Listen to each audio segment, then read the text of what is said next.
Welcome back to the deep dive. We've got, well, a whole stack of really practical sources this week on building your first robot. Yeah, quite a bit came in. So our mission today basically is to cut through all the jargon, the complex diagrams, and give you the absolute fastest blueprint to really get the core mechanics of robotics. We're talking sensing, thinking, and acting. That's the perfect way to frame it, yeah.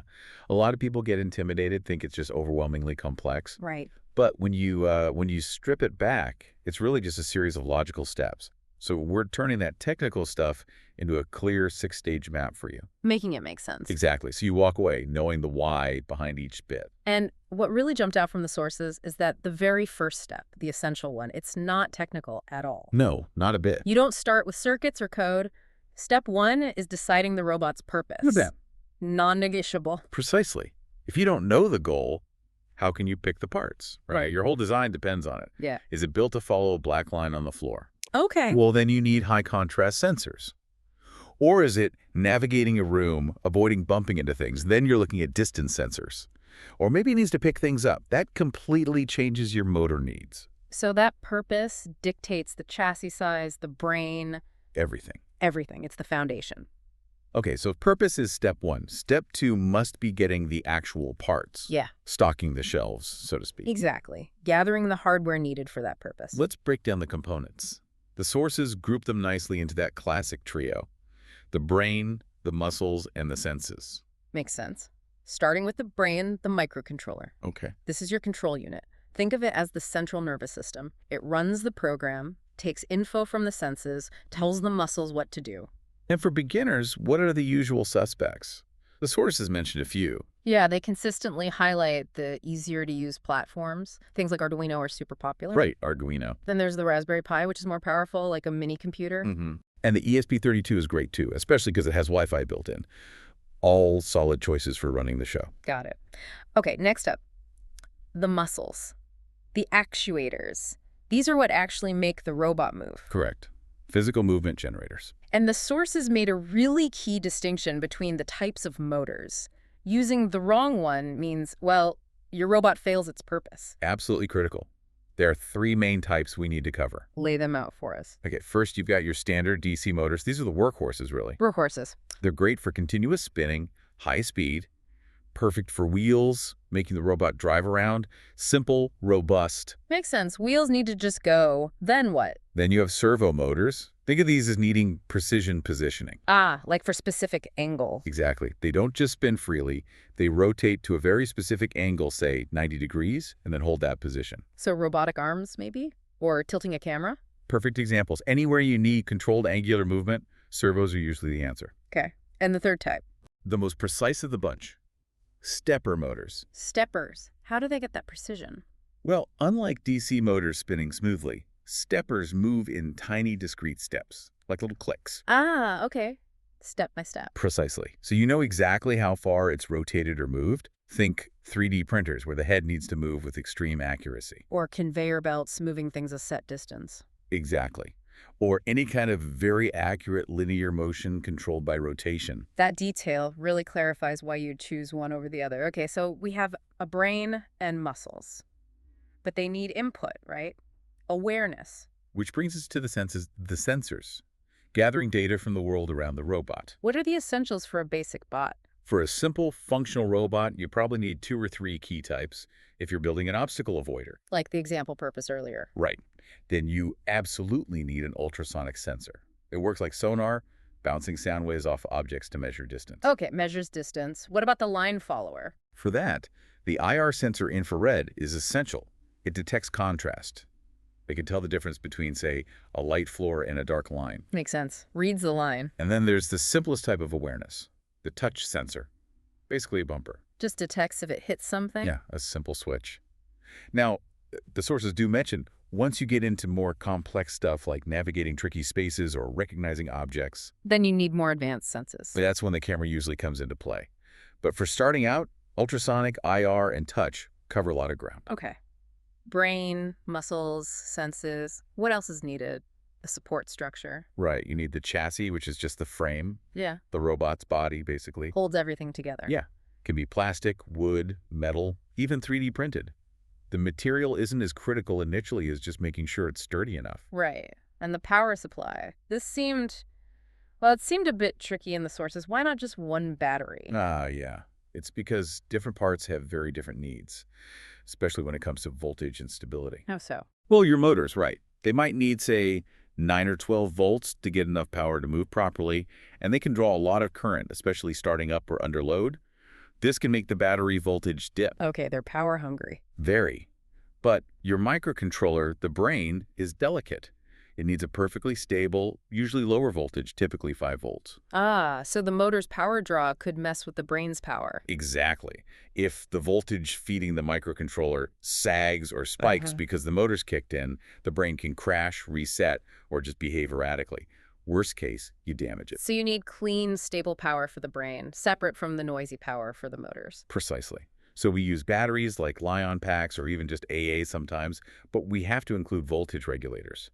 These components take the battery voltage and step it down to a smooth, constant 5 volts just for the microcontroller. That's a key detail. Okay, so that separates the simple assembly from actually understanding why it works. It's crucial for reliability. So we have the parts list, we understand the power needs, now we actually build it. Step 3, building the structure. Right. Physically mounting everything onto that chassis you picked. General rules seem to be motors and wheels attached firmly at the base or sides.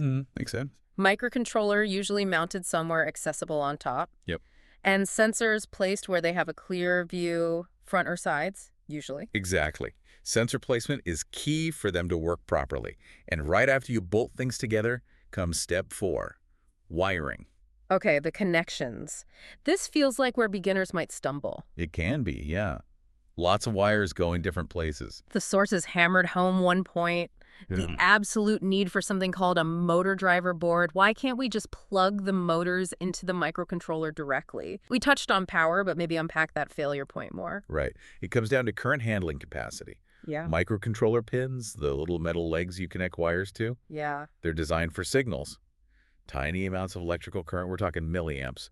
Just enough to maybe light up an LED or receive data from a sensor. Okay, very low power. Extremely low. But DC motors, especially when moving the robot's weight, can draw amps of current. That's hundreds or thousands of times more. Whoa, okay. Big difference. Huge. Yeah.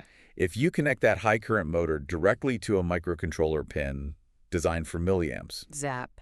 you'll almost certainly fry that pin, or potentially the entire microcontroller chip. Yeah. You're sending way too much current through circuitry that just wasn't built for it. Yeah. It's like trying to drink from a fire hose. Got it. So the motor driver board is like an electrical middleman, a heavy-duty switch. Exactly. It's the necessary intermediary. It takes the gentle, low-current signal from the microcontroller, the command, like turn motor 1 forward, and it uses that signal to control a separate high-power circuit connected directly to the battery and the motor.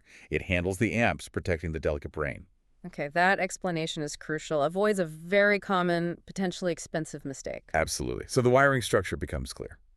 Motors connect to the motor driver board. The motor driver board gets its power from the battery and receives command signals from the microcontroller's output pins, Okay. sensors.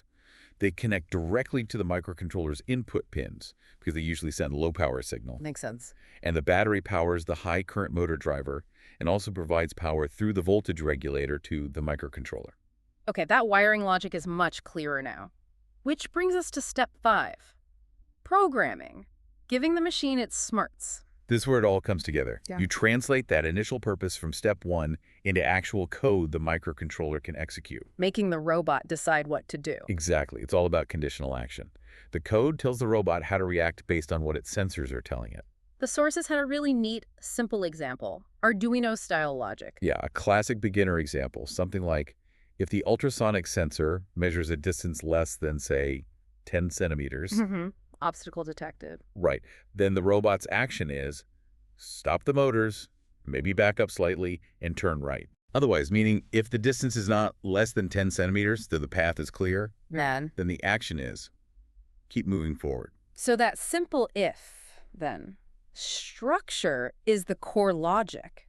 The robot's basic operating system. Fundamentally, yes, it's constantly checking. Is the condition met? Okay, do this. If not, do that. It's a continuous loop of sense, decide, act. It kind of demystifies decision-making in a simple machine, doesn't it? Just following rules based on input. It really does. Yeah. So you write that program on your computer, you upload it to the microcontroller via USB. And boom, the robot should technically work. Technically, yes. Yep. Operational, but, and this is a big but, Hmm. that brings us to step 6. Test and adjust. Ah, the refinement stage. The part everyone forgets. Or underestimates. Robotics is inherently iterative. It almost never works perfectly the first time you turn it on. Okay, so what kinds of things typically go wrong? What do the sources say learners need to constantly check? Well, beyond the obvious, like double-checking your wiring connections is solid. You often need to tune both the physical setup and the code. For instance, maybe your distance sensor readings are all over the place. Yeah. Software bug? Maybe. Or? Maybe the sensor is vibrating too much because of how it's mounted, blurring its readings. Ah, a physical problem. Exactly. Or maybe it's mounted slightly too low, and sometimes it's reading the texture of the floor instead of the wall ahead. That's a great example of how mechanics and code interact. Totally. Or maybe your code works, but the robot seems sluggish, or the battery drains way too fast. What would that point to? Could be an inefficient motor driver.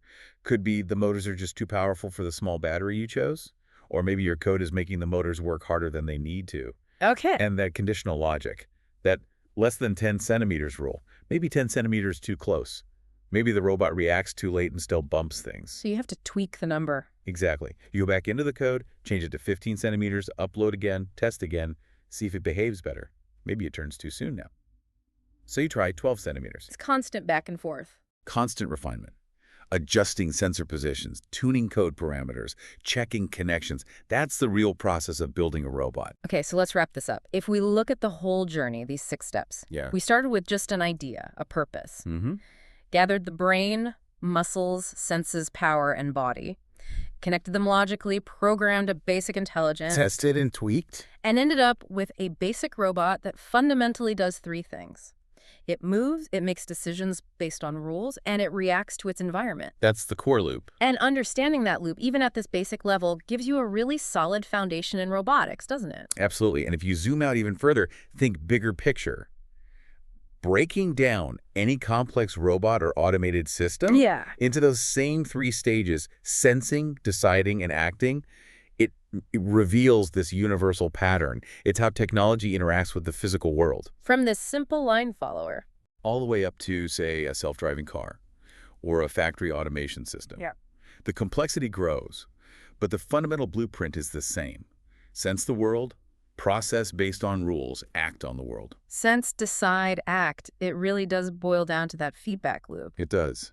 Which leaves us with a final thought for you, the listener, to chew on. Go for it.